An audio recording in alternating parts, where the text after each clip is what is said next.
Hello, everyone. So let's begin this lecture. Right now, I'm currently traveling, so I have to kind of record these lectures in the hotel.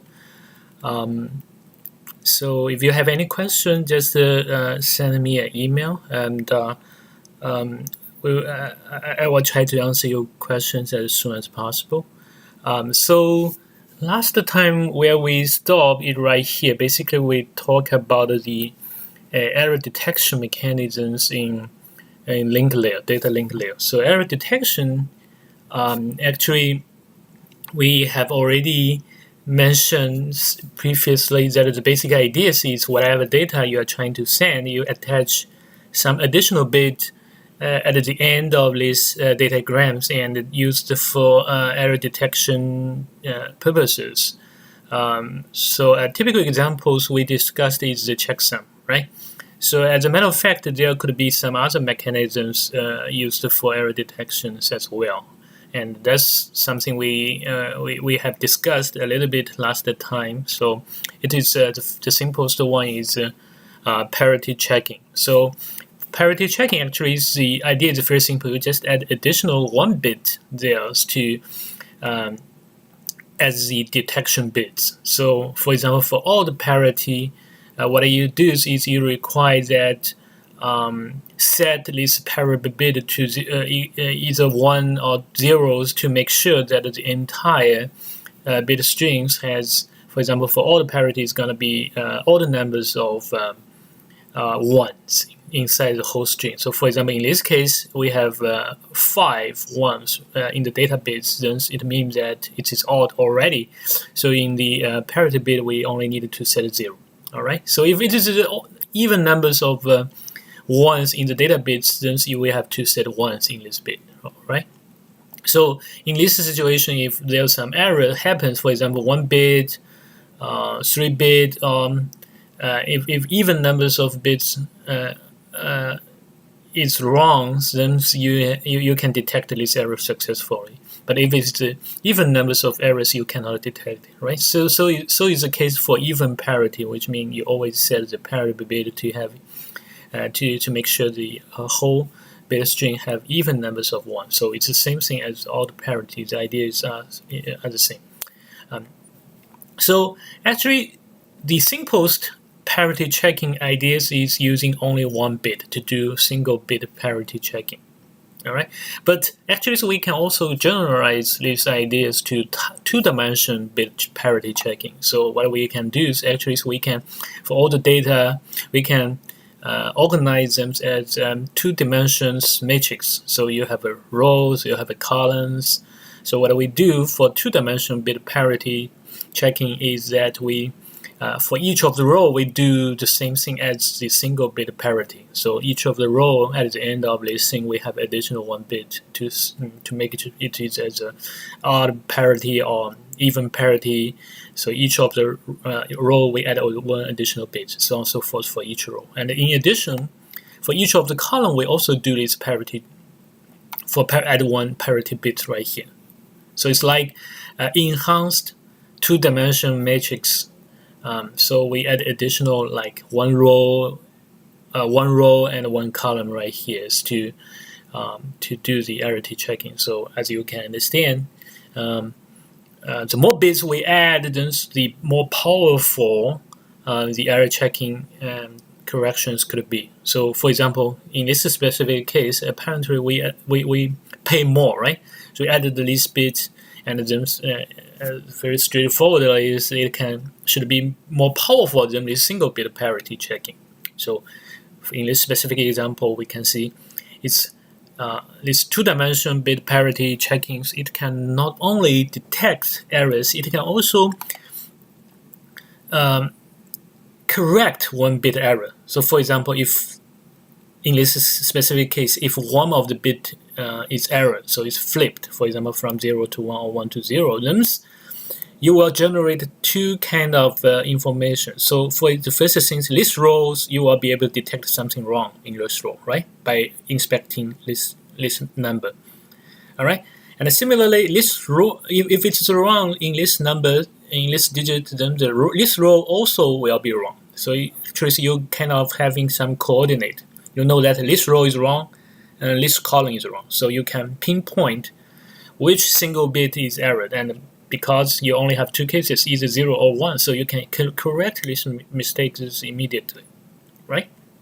So in other words, if it's just one single bit errors, these two-dimension bit parity checkings can not only detect the error, it can also correct the bit error, right? Because we can pinpoint by using this coordinate, we know that this row is wrong and this column is wrong, then so we can pinpoint the specific bit that is flipped. All right. So, if there are two errors, for example, so are we able to detect it, or are we able to correct it? So the factor actually is for this two-dimension bit parity checking is that if there are two bit error, for example, so suppose this wrong, then pretty much you will detect errors for these two column, for these two row, and these two columns. So as a matter of fact, you will know that okay, something's wrong for these two row and to this column, but you simply do not have enough information to correct any possible mistake or to pinpoint any two mistakes, right? It can be this wrong, right? This is one case, or this wrong, or this wrong. So both of these two cases will generate the bit detection right here. So you can raise these flags on two rows and two columns, but you do not know which case it is, right? You just know that, okay, there's something wrong with these two rows and these two columns, but you are not able to pinpoint which exactly two position that is wrong, right? Because of the two cases exist. So in these specific cases, we can fairly sure saying that we are able to detect two errors. Apparently, there are two errors, right? But there are four suspicious positions, so you are not able to correct the two mistakes. All right, so which is understandable because you can you do this two-dimension bit parity. Then it means that you can detect the two bits, but you are not able to correct the two bits error. But if it is one single bit error, then you are not only able to detect that error, but you are also able to correct that bit error. So that's the deals with parity checking. It is quite it's powerful, more powerful than single bit parity, right? Because we pay one additional row and columns for error checking. So the checksum is another simple error detection mechanism we have already discussed. So we will not repeat the methods. The basic idea we have already discussed. You just append, you treat these segment as 16-bit energies and add them together once complement and so on and so forth. And then you attach that checksums at the end of the datagram segment and send out. And the receiver side you do checking and compare. Right? It's very simple. So the more advanced mechanisms for error detections we're going to cover is called CRC. So, but before we discuss the powerful CRC mechanism, we have to mention operation arithmetic operations, which cause modular 2 operation. So it's a very key mechanism and operations is used in CRC, Celix redundancy check. So modular 2 operations means that, for example, if we do this 1111 plus 1010, the modular 2 operation means that if you add and the minus, they are the same. You don't do carries and borrows between these bits. All right, you just do this bits to bits operation. For example, if you add, so it will be 1 plus 0 is gonna be 1, right? If it's 1 plus 1, then it is 2, right? But because we don't do carry, 2 is modular 2 actually is 0, right? We don't do carry, so 1 plus 1 is 0. It's just the fullest bit. And 1 plus 0 is 1, so 1 plus 1 is 0. All right, that's for addition. For multiplication, it's the same thing. You just do one bit by bit multiplications and then multiplications, right? And then you add them together, and no carries. All right. So it's one bit by bit modular 2 operation. 0, 0, 0, right? 1, 0 is 1. 1, 1 is 0. 1, 1 is 0. So for division, it's the same thing. You just have to move it right hand side by 1 bit every time when you do this division. Okay, so I suggest you do this practice a little bit to make sure that you understand the modular 2 operation. And so as a matter of fact, the modular 2 operations, this bit by bit operation, is equals to XOR. So XOR is like only when they are different, when these 2 bits are different, you get 1. If they are the same, for example, 1, 1, you will be 0, or 0, 0, you will be 0. So XOR is like you will get the result of 1 bit once these 2 bits are different. All right. So it's kind of some simple concept you may have already known before, but it can make you understand it. I mean, if you sometimes are confused, you can just treat it as XOR, bit by bit XOR. All right. It's very simple. So a typical example of modular 2 operations right here, we can look into this example. So if we have a 0, 1, 0, 0, 1, 1, which is equals to 2 and equals to 3 is in decimal representation, right? So if you do modular 2 operations, then it's going to be 1, 1, 1 is 0, 0, 0 is 0. So the result is going to be 1. It's like a remainder of the result of 2 plus 3. It's 4. It's 5, right? If it's the binary operation, it's going to be 5 because we have carry, these kind of things. But if it's the modular 2, it will be the remainder, 5, right? 5 divided by 2, modular 2, then the remainder is going to be 1. So the result is going to be 1, 0, 0, 1. Okay? So it's very important for modular 2 operation. Try to do some these divisions to make sure you can do them correctly, modular 2 operation. Okay. So after we discussed the fundamental things about modular 2 operations, then the cyclic redundancy check, or CRC, is the powerful error checking mechanisms, error detection mechanisms we used. So the basic idea is whatever data we want to send out, it is a bit string. For example, we set it to D. All right, that's the data strings we want to send out. So next is we need to choose some generator. So this G is something you have to agree between the sender and receiver. All right, so that's just like a key. Okay, so you need to choose a G, and the G has to be the length has to be equals to R plus 1, which means it's 1 bit longer than the redundancy check bits. All right. So if it's redundancy check bits is R bits, then the G is R plus 1. All right. So in the opposite direction, if you pick a G which is N bits, then the R bit is going to be N minus 1. All right. So these things you have to be very careful. Okay, so after you got the data D you want to send out and the G generator, you anything you choose, now you just needed to make sure you got the R in the right way. Okay, you have to find the R, which are the bits that you are going to append at the end of the data bit you want to send.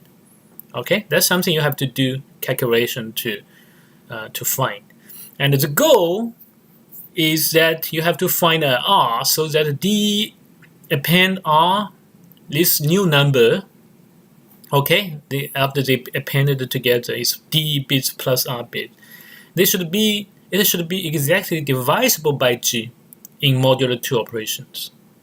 Okay, we will explain why this is important. We have to require whatever R we select. It should be exactly the whole pieces of this bit string should be exactly divisible by G. All right. And then after you find this R that match this requirement, and you send this the whole bit stream out with the data bit as well as the correction bit and detection bit. So you send the whole pieces out. And then as the receiver side, then the receiver will use this as a whole and use this one to divide the G. Okay, so if by modulo 2 operation again.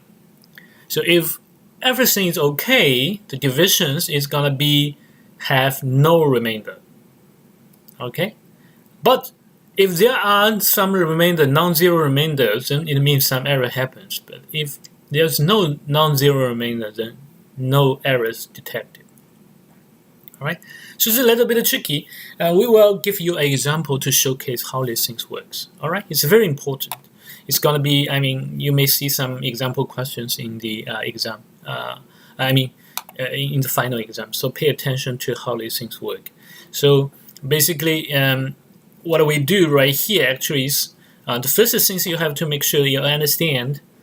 For example, you have a data bit R and you append the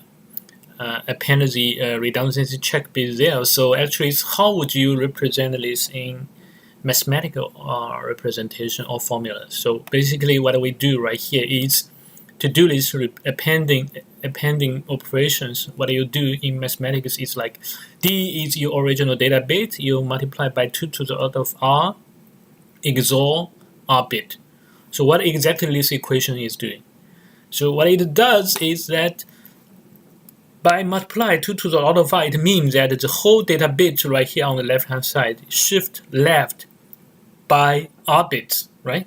You multiply by 2 to the order of R. So it basically means you shift left by R bits, right? And then you make room R bits right here. And you XOR R, which means because you shift the last R bit is going to be 0. 0 and XOR R, then it will be R. All right? So the appendment, when you want to append two streams, then you just do these operations and then it will be done for you in mathematical formulas. So as we mentioned, then whatever G we pick right here, okay, it should, whatever you pick, you need to make sure this result is divisible by G. Okay, so this equation means that, okay, after you append the R, whatever you have, it should be divisible by G. That's exactly the goal we are trying to find wherever R that can satisfy these equations. Okay, so we want to since we are trying to find what is R that can match our demand, then we needed to transform this equation a little bit to see what R can we do to match this requirement, because G is known, D is known, right? R is known, but we are looking for R that match this equation. Okay, so we do some transformation, so it is equivalent. This equation is equivalent to dr. So we run this XOR on both ends. Okay, so this XOR, so it will be XOR R. Okay, so XOR R both ends. So this is gone, and this is XOR R. So the D 2 to the order of R is equals to ng XOR R. So in other words, from this equation, transform the equation, what we know right here is the R is gonna be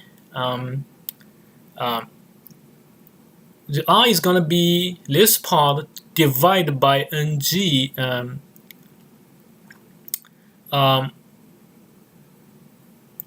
this part divided G, okay?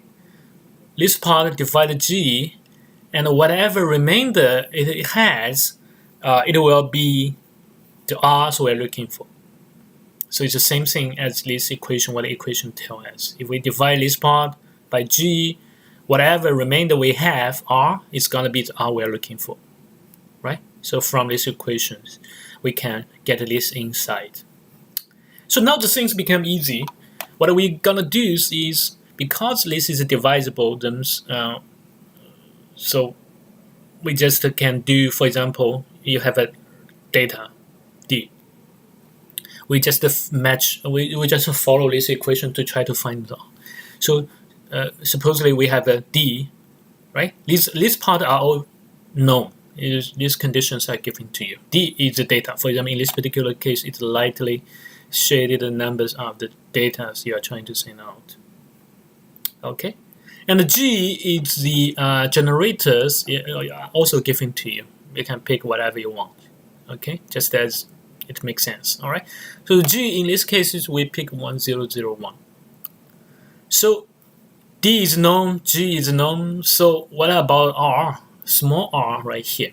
How big is it? So remember, the R is the length of the redundancy check bits. So for example, if G is, in this case, is 4 bits, then the R should be 3 bits, right? 4 minus 1, so it's going to be 3 bits. So that's why right here we append 3 bits, which essentially means that D move left by 3 times. All right, so we append 3000 right here. So we now do this modulo 2 divisions. This is D D multiplied by 2 to the order of R. So this is the whole streams right here to be divided. All right, and the G is the 1001 we picked. So we want to see what the result is going to be after this division. And whatever remainder we have, we are expected to have a 3 bits remainder. And whatever it is, the remainder will be the big R we are looking for. All right? So that's the error detection bits we are going to set before we send the data out. Okay? So it's quite straightforward. So what we do is, since we pick 4 bits of 10G, then we append 3 bits right here, and we do modular divisions right here. All right. So remember, the modular 2 division is very important. I saw a lot of students mistake very easily. So just to try to avoid the mistake, for example, in this particular case, so every time you divide right here, right? So it's 1001. So you have to put 1 right here. 1 is equals to 1, right? So you have to make sure it's equal the first bit right here. Okay, so it's multiply 1001, 1001, and you do modulo 2 operations. And remember, you move bit right hand side by 1 bit. Okay, so it's gonna be 0, 0, 0, 1, 1, 1, 0, 1. 1, 1 is 0, right? And you put 1 bit down right here, 4 bits again, and you do another round. So it's gonna, because the beginning is 0, so the second bit has to be 0. All right. So 0, then if you put 0 right here and multiply by 1001, so all will be 0, right? So again, you move 1 bit right hand side and do modulo 2 operation. So it's gonna be 1, 0, 1, and we'll borrow 1 bit again. And this time this is 1, so you can put 1 right here. So on and so forth. You just keep doing this until what? You keep doing this until the last bit of right here. So in this case, for example, we move 1 bit right hand side every time. All right. So at the last step, what we got right here is 1010, and the last bit, because it's 1, then so we have to put 1 right here. So it's 1001. And then once we move the last time 1 bit right hand side, it's going to be 0, 1, and 1. 3 bits. Perfect. That's what we are looking for. We need 3 bits of error correction bit R. And this is what we are going to append it at the end of the data bit. All right. So append this 3 bit, replace this 3 bit, and then send out. And then for the receiver side, it will be very easy to verify, right? So if you set this 3 bit to 0111, then after you division the G, you will guarantee that there will be no remainder. Then in that case, there will be no error. Okay, so it's a very, straightforward and very easy mechanisms to generate the R, to find the R that satisfy this requirement. But you just have to be careful when you do this modulo 2 divisions to find the 3 bits R you have to use. All right. So similarly, another example is what we can see right here. So for example, if we have a data bits right here, this string to be sent out. So now we choose a random G right here. So in this case, random G is 110101, so 6 bits. 6 bits, then you will be able to know right away. The R bit we are looking for has to be 5 bits, right? So it's 6 minus 1, so it's going to be 5 bits. That's the remainders we are looking for. So to find the R, so what we do is first we append it by 5 bits. 0, they are all 0, right? So the data bit left shifted by 5 bits, so that's the numbers to be divided.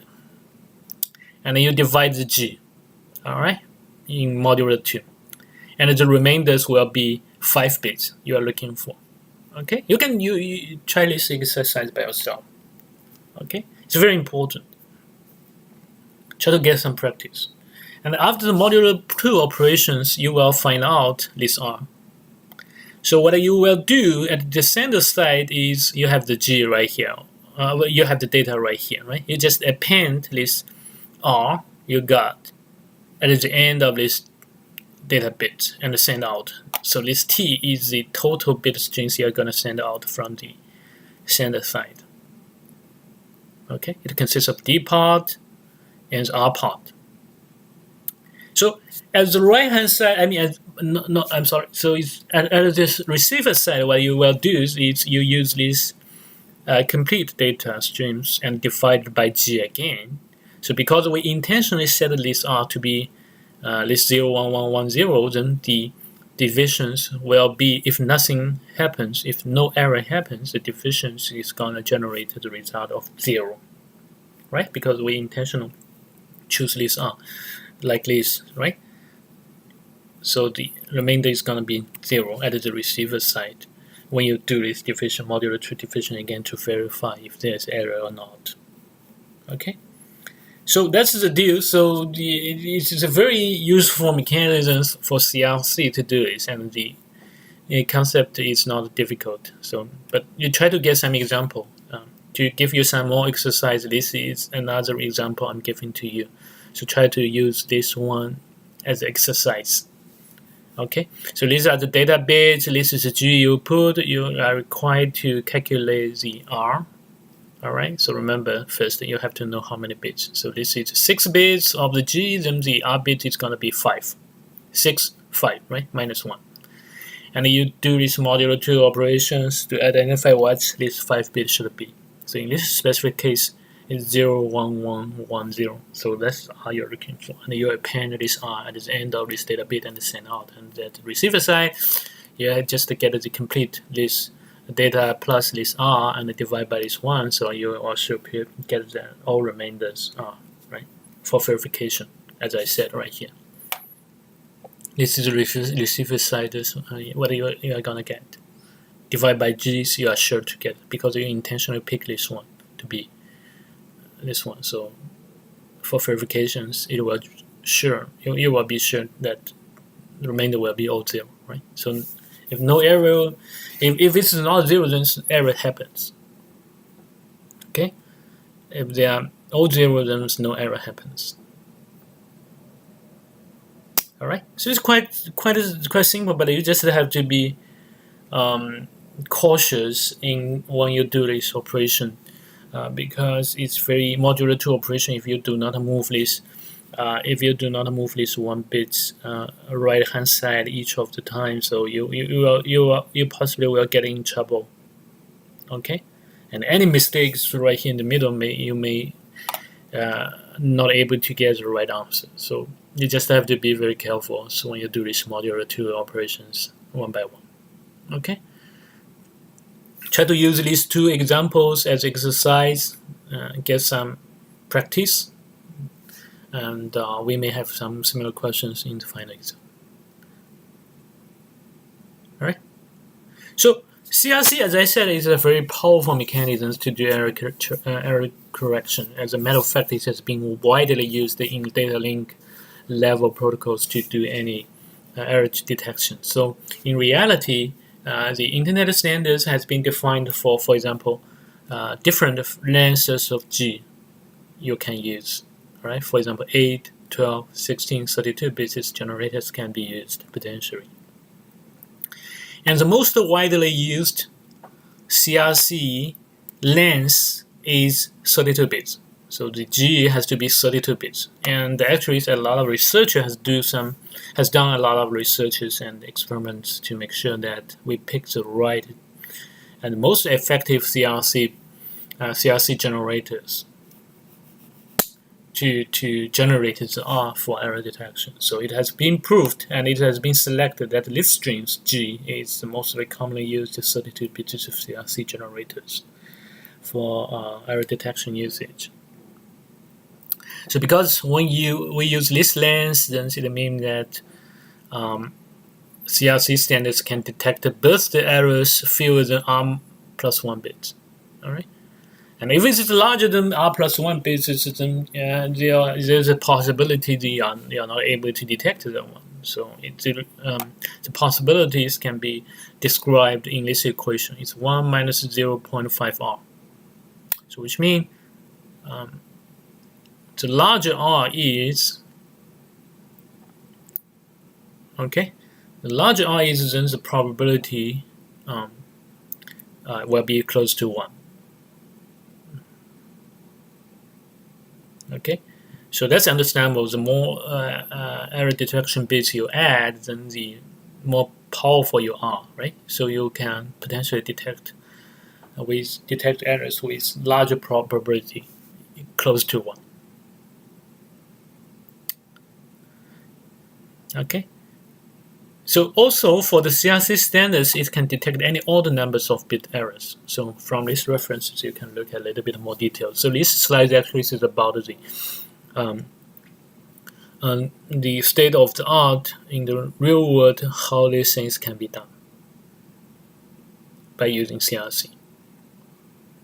Okay, it's very effective error detection methods, but as you can understand, it's kind of not free. You have 32 bits of generation, it means that you have to afford like 31 bits for every detection. That's additional bits you have to pay. Okay.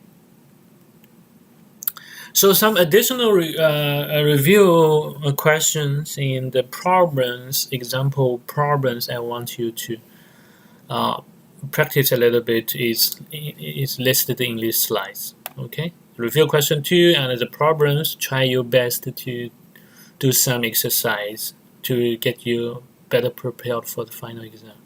Okay, and also read the sections of 6.1 and 6.2 in this page ranges to read the details.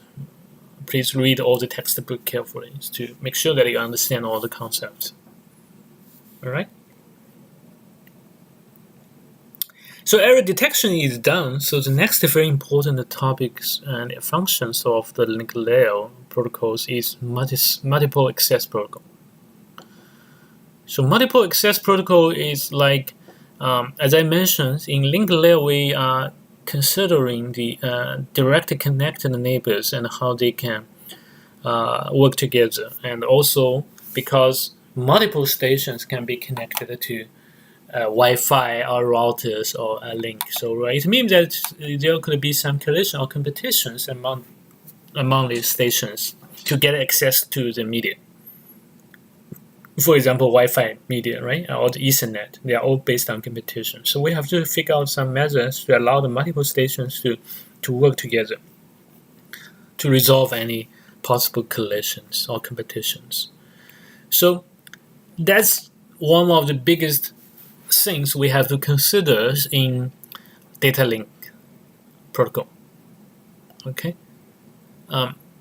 So to consider the data links protocols, we have to first think about the link types. All right. So in reality, there could be different types of links.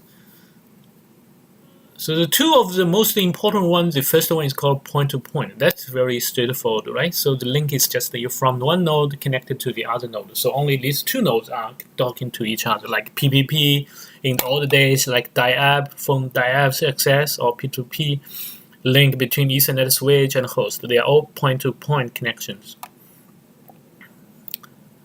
And the other type is not just point-to-point. I mean, there could be shared many media. Many stations are connected by a shared wire or medium, like Wi-Fi, like Ethernet, right? Upstream hybrid fiber coaxial cable, right?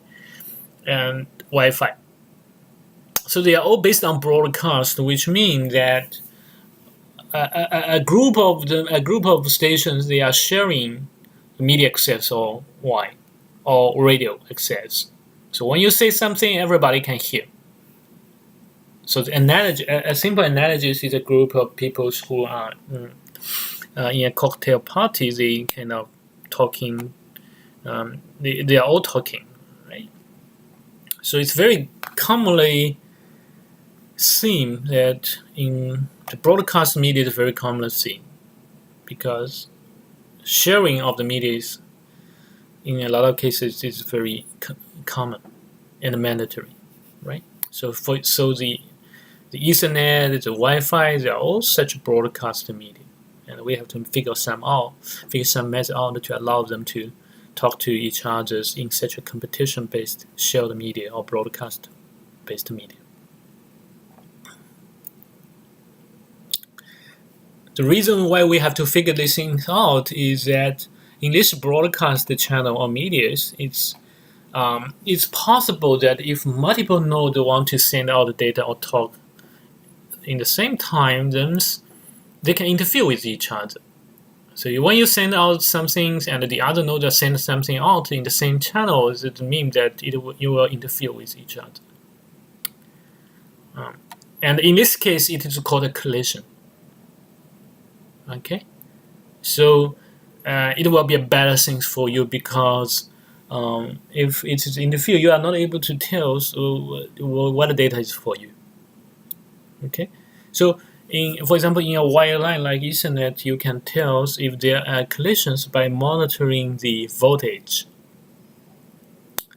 By monitoring the voltage of the media, like if you see suddenly the voltage is very high, it means that maybe two or more signals stations are sending out together. So then everybody will not be happy because they are interfering with each other. So no data transmission will be successful. So we have to figure out some methods to allow them to send out and coexist and share the media access. So these protocol or these mechanisms are called multiple access protocol. So it essentially means that distributed these stations, they have to make decisions on their own, and they have to coexist and resolve any potential collisions with other nodes. So essentially, this is a distributed mechanism allowing these nodes to share and work together to determine who and when a specific node can transmit. You have to figure these things out. And if two or three collide, how to resolve these collisions and let them send again and succeed. So and these communication, these resolutions has to be used. I mean, this channel sharing, this communication back and forth to coordinate these sharings among these stations must be in-band communications. Right? Use the channel itself. There's no out-of-band channel, so there's no dedicated lines for these coordinations, right? So they have to use the same channel. So to summarize the MAC protocol, actually there are three different types of MAC protocol. MAC means media access, all right? Media access protocol. So these three classes are called, the first category is called channel partitioning. So channel partitioning is like the mechanism you see a lot in 2G or 3G or 4G or mobile communication network like AT&T, AT&T or Verizon networks is using on your smartphone. So this smartphone actually is the channel is divided into small pieces. You either use a specific frequency for access to the media or use some time slot is reserved for you to share the media with others. And whatever resources allocate time slot or frequency that are allocated for you, then you use them for exclusive usage. They're only for you. All right. So this channel partitioning is very widely used in telecommunication network, especially its wireless telecommunication network like Verizon's and AT&T mobile phone services. All right.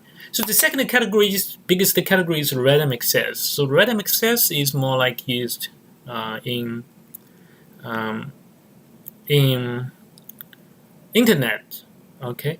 So it's like by competition. They are not your resource is not allocated for us into different channels. The channel is not divided. So basically, it's allowed everybody to compete for these resources, and whoever got the chance to send, they will send in their full capacity. But because it is not by reservation, then it means that it's by competition. By competition, it means that collisions can happen. And during these collisions, you have to figure out some protocols or some additional mechanisms to resolve this collision or recover from this collision. That's the major task you have to do for random access channel partitioning mechanism. So in addition to these two categories, there are one more categories which is called taking turn. So it's a little bit simpler mechanisms. Is what it does is that it's just ask this network, a group of stations. You just taking turn. You take turns to send out the data. So when it's your turns, you send it at full capacity. So every time it's only one guys can do the transmission, so there could be no collisions, right? So these three classes, you have different features and they have different pros and cons. Okay, so we will discuss more about that.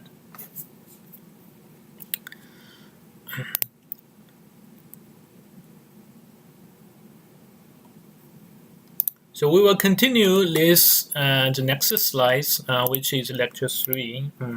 So the channel partitionings is like two typical ones is you divide the resources by frequency, right? Frequency. So that's one we have already discussed when in the coaxial cable cases.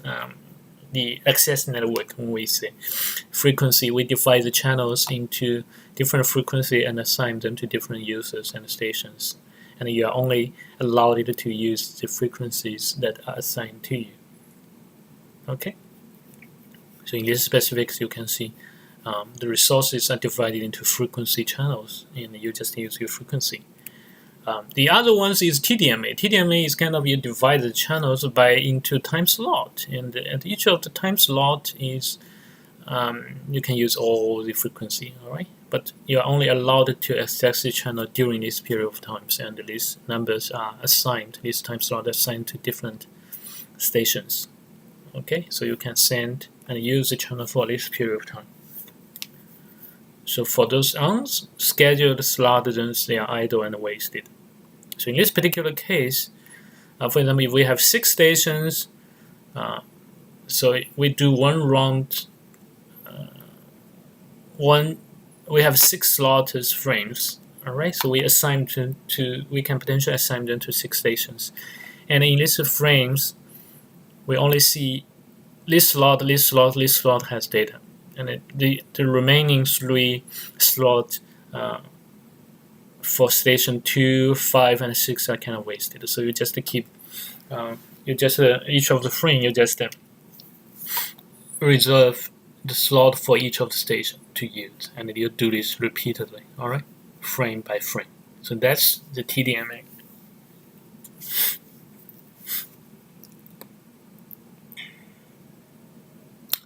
So the second class is random access protocol. As I said, random access protocol, you don't divide the channels into sub-channels. So you just let everybody compete. And if they get the chance, they can transmit at a 4 channel speed on. Okay? But the thing is, if one nodes or one station get the transmission right, then the other has to remain silent. And if they suddenly begin transmitting during this course, it means that more than two or more nodes are transmitting simultaneously, then it will be a collision because the voltage will be high and nobody can get any data out of it. So that's the scenario we try to avoid. Okay, and then for any random access MAC protocols, the first things you have to worry about is how to detect any potential collisions and then how to recover from these collisions. There are two very big problems you have to figure out for these random access protocols.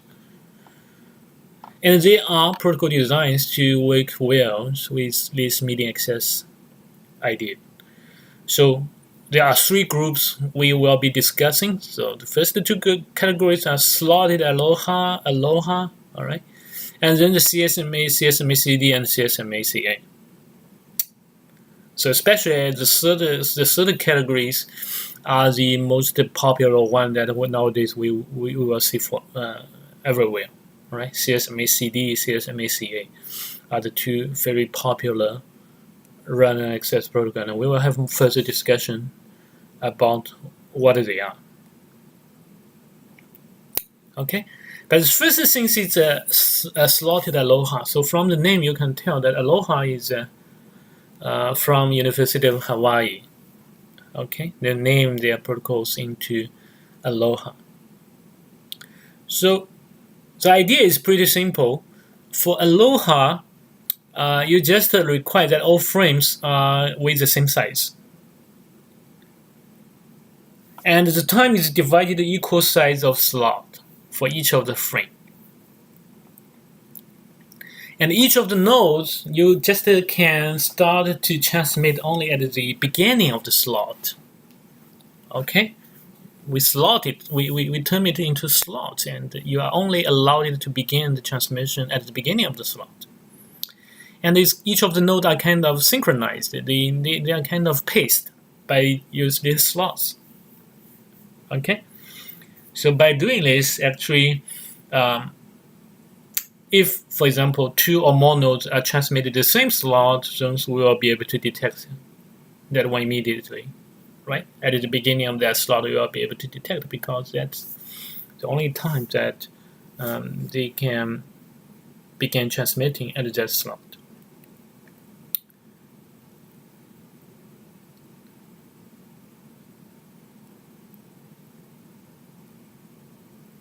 So what happens in slotted Alohas is that for a specific node, if there's no collisions, it can send a new frames immediately in the next slot. But if you see some collisions, then you have to back up with some probability p. Okay, you just have to try again. So each of these nodes, if there are collisions, if there are two nodes are trying to send simultaneously, then they have to back up with some specific probability. They try again after some time with some probability. Okay, so that's the idea. So if no collision, it's fine. So everybody is happy. If there's collisions, back off. Wait and retransmit, right? With some probability, different probability. So they can. You definitely don't want it. And if two collide and then they wait for the same period of time to collide again, then no point, right? So we want to isolate their excess probability with different probability. Then some may the retransmissions, one retransmission attempts may come early, and the other retransmission attempts may be later. So we can separate them to avoid further collisions. So in slotted Aloha, this is the graph show how these things can work. So supposedly in this slotted Aloha system, we have three nodes.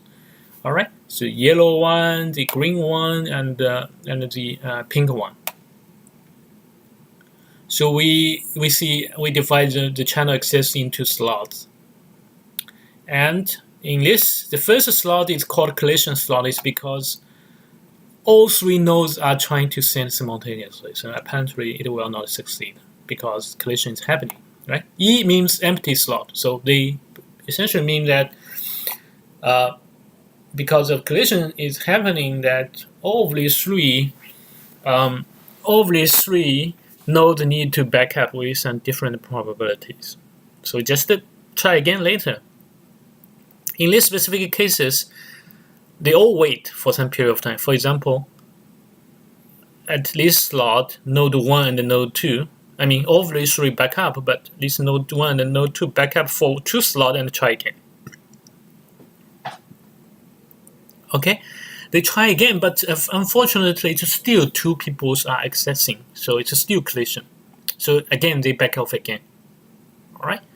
So until that, only at this slot, only node 2 is trying to send.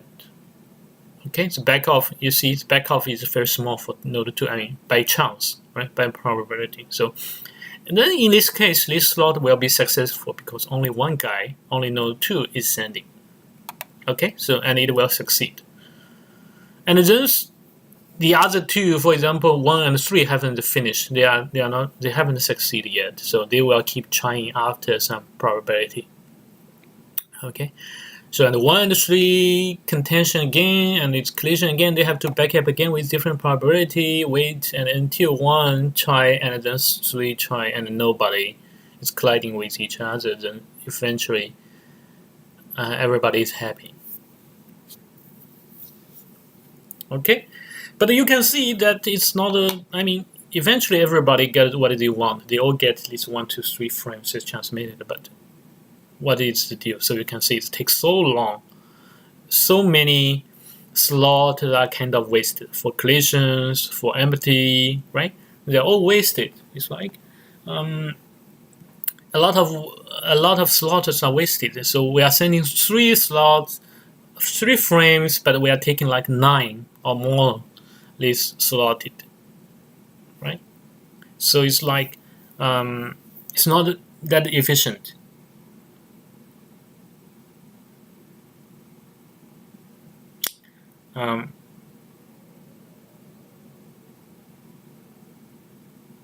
And the other cons or disadvantage of this, besides waste, is that you need to use a clock synchronization to do the synchronization, because this is slotted. You have to kind of paste this node so that they kind of only try to send at the beginning of each slot. It's kind of each of the node need to synchronize, right? So this is the additional cost you have to pay.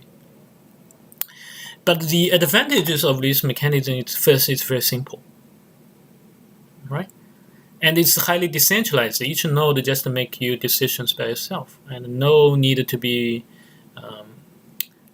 no need to coordinate or let them you do this, you do that, something like that. So they try their best. I mean, they just keep trying. So it's fully decentralized. And if only one knows, only you are sending, then you can send at full speed. That's the good things, right? So as you see, this slotted aloha is the simplest solution, because it is quite simple. It's highly decentralized, and the protocol is very simple, but it's not that efficient, right? So how efficient it is, we want to use this. We want to analyze a little bit, all right? So the efficiency is measured by the long-term fractions of successful slots, So in this case, you can see that we are sending 3 frames, but we are taking like 9 slots, right? So its fraction will be 3 over 9, right? So it's gonna be approximately 1 out of 3. So most specific and generalized general estimations is we can do this estimation. So suppose we have n nodes with many frames to send. Then each transmitted slot has a probability of p. Then for the successful rate of a specific lot, then it's gonna be you are sending. Only one guy is sending, but all the other guys are not sending, right? So the probability of this event is gonna be p multiplied by 1 minus p to the order of n minus 1. This means you are sending, the other guys are not sending, right? The probability, the overall probability. And because we are considering that as long as that only one guy is sending, I don't care which node is sending, right? So it means that I can multiply by n's. That means that any nodes, if it is doing this, then the probability will that any node can successfully send out one packet will be this probability. Okay, so essentially what we mean is we need to find the p so that to maximize the overall probability that any node can success. Okay, that's the goal. We want to maximize this value. So essentially, we take the limit of this one. Okay, so what we find out is that the maximum nodes, if n goes to infinity, okay, if you have so many n nodes like infinity and a very large numbers of nodes trying to do to send out, then you n goes to infinity, right? So the maximum efficiency actually is from this from advanced mathematics things, you can get that the maximum efficiency out of this equation is going to be 1 over e.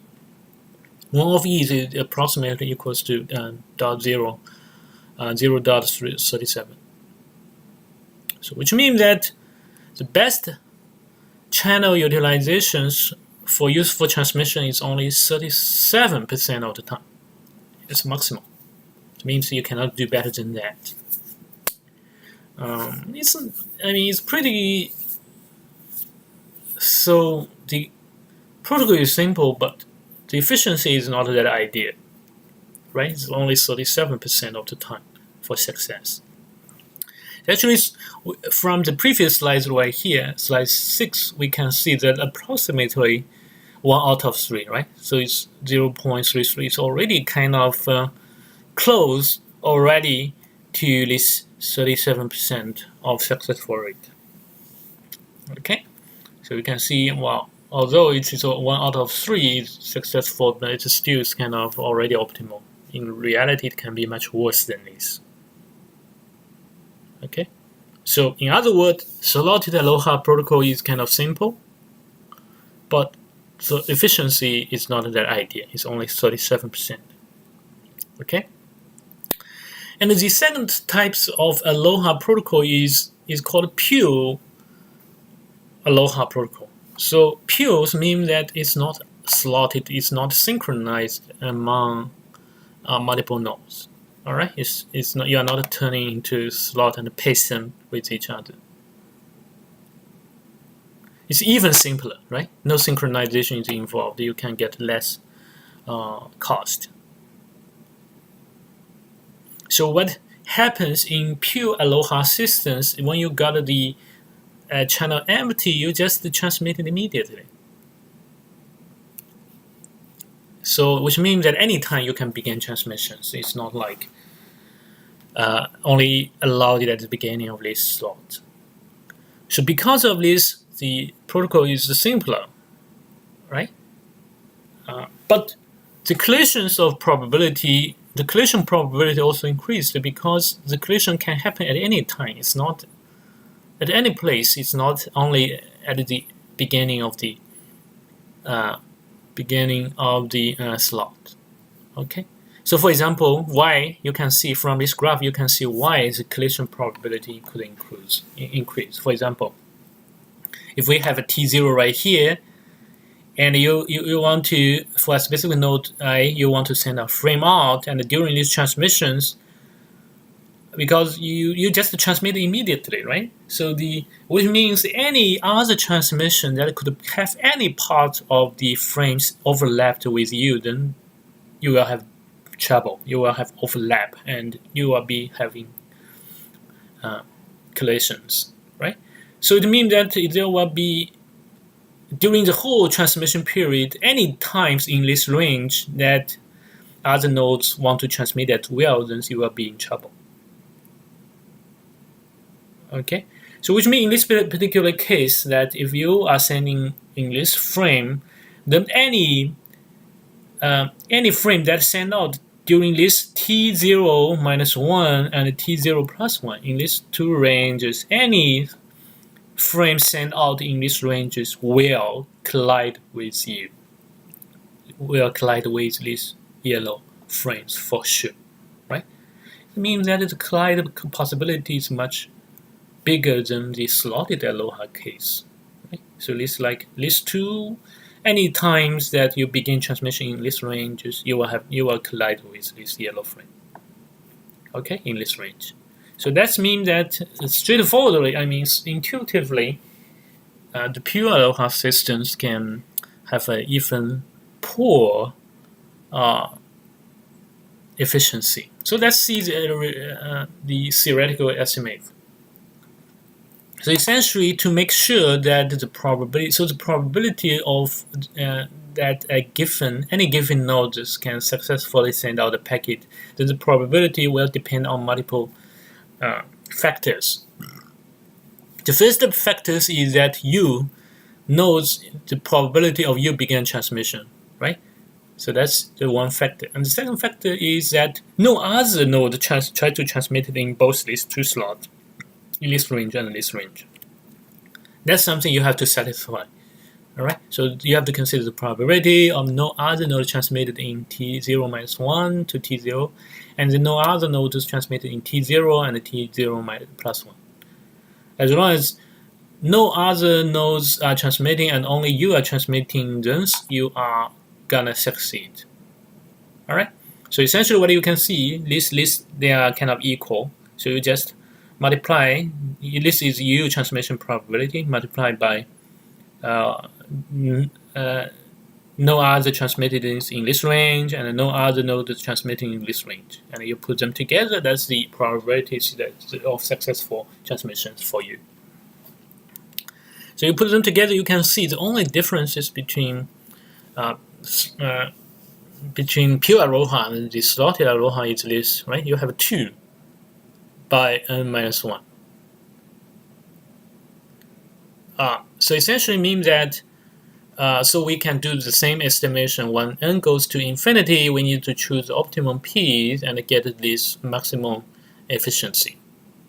So the result is because of these two n's, so the overall efficiency what we got is 1 out of 2e. So it means that the denominator is bigger, it's 2 times bigger. Then the result is the efficiency will be 1/2 of the 37%, 1 of e, right? 37%. So in this case, it's 18%. So you can see, because of you use pure aloha, it's not a paste, then you have to pay more price. The efficiency is like even lower than 37% for the unslotted, for the slotted aloha. Right? It's understandable because you are kind of having more double collisions possibility right here. So the efficiency will be just 1/2 of the slotted aloha. Okay. So to do it better, since we want to introduce some additional mechanisms to make sure that the successful rate can be a little bit higher than 37 or poor 18%. So the idea is we can potentially try to do this a little bit differently. In other words, we can listen before transmit. So in aloha or slotted aloha, what do? We just whenever we want to send, we just send, right? So you never listen to the channel to see if there are some people is trying to connect or transmitting. So if you know that some other people is transmitting or they are ready to transmitting, they want to transmitting, then you can potentially detect the collision, right? Instead of you just blindly send immediately, right? So the idea is very simple. So the CS means carrier sense multiple access. Carrier sense means listen to the channel to see if some people is transmitting or if the channel is idle.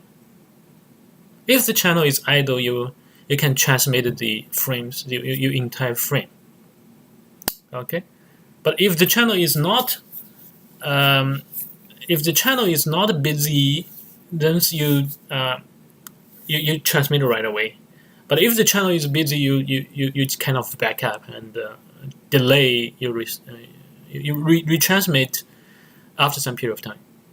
All right. So a very simple human analogy is like, if you listen that somebody is talking, don't interrupt other people, right? Until they finish, then you talk. To be polite, right? So that's its exact analogies in CSMA. You just listen to the channel. If it's idle, then you can begin saying. If it's busy, don't do anything. You back off and try again next time. So CSMA sounds very legit, right?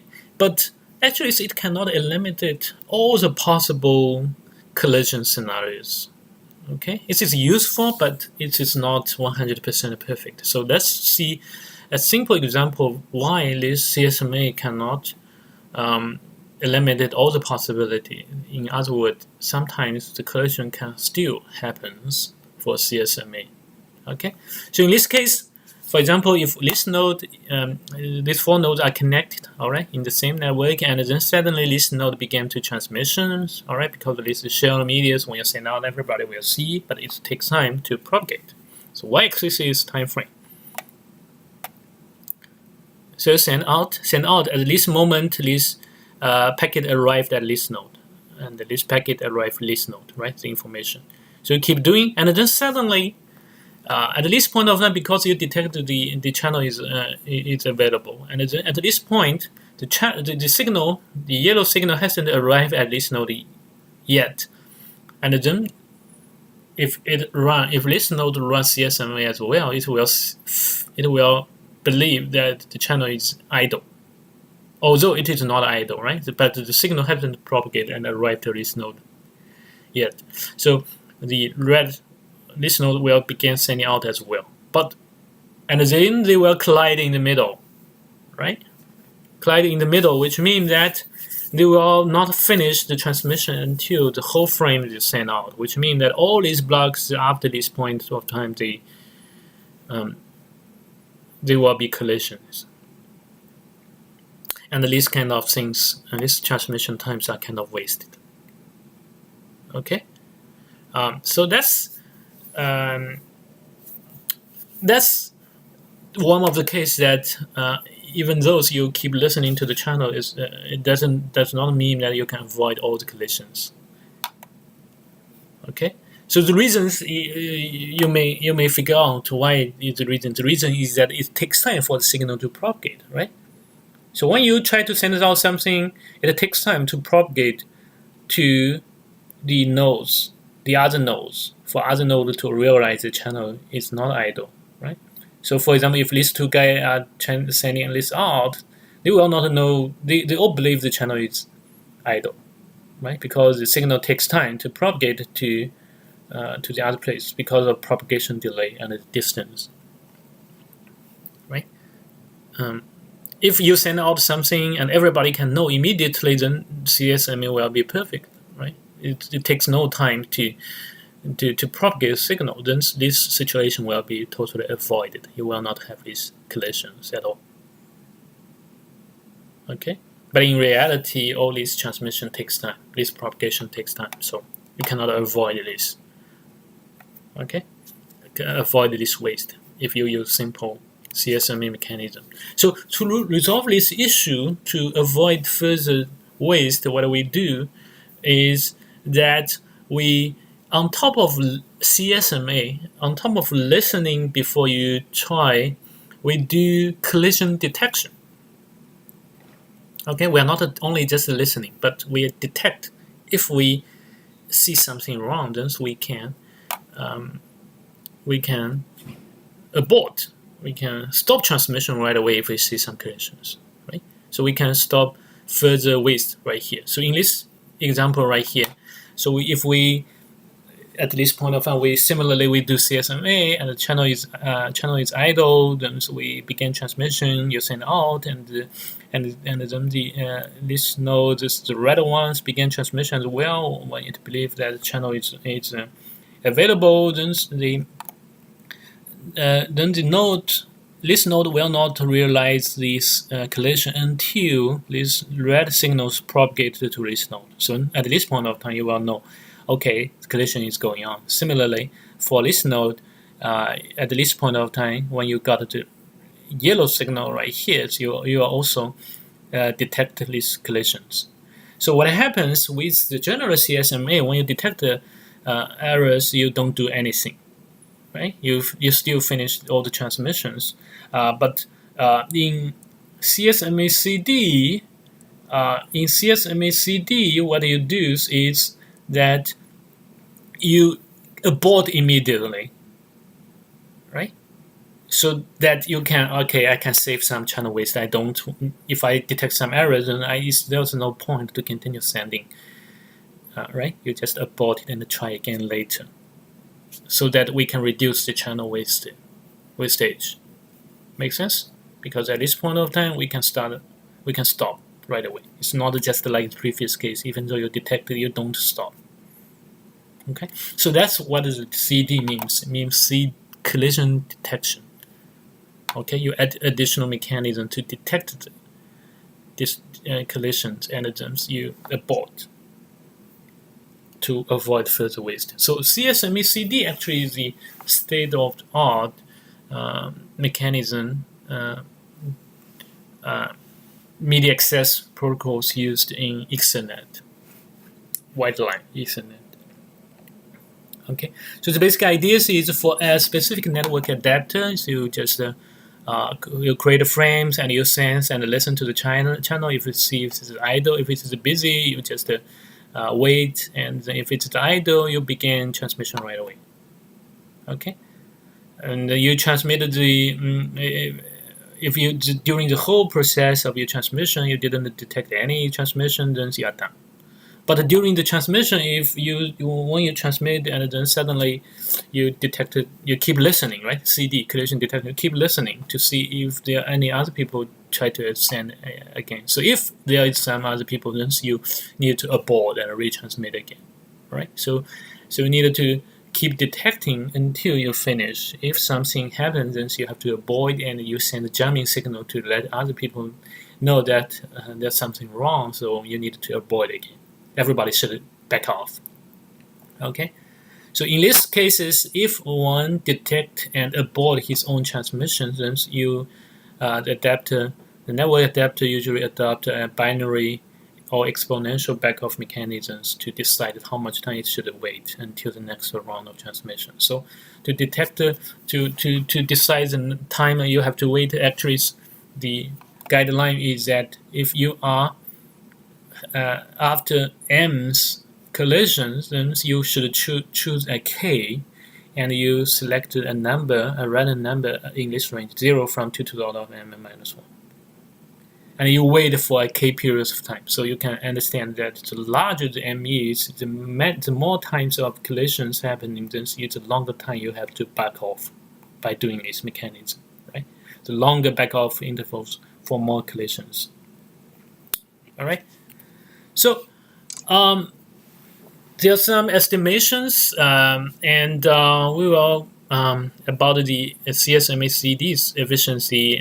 We will discuss this next time. All right. So thank you so much. So this is it for this specific lecture. So we will continue next time by Professor Max Schutte. Thank you so much.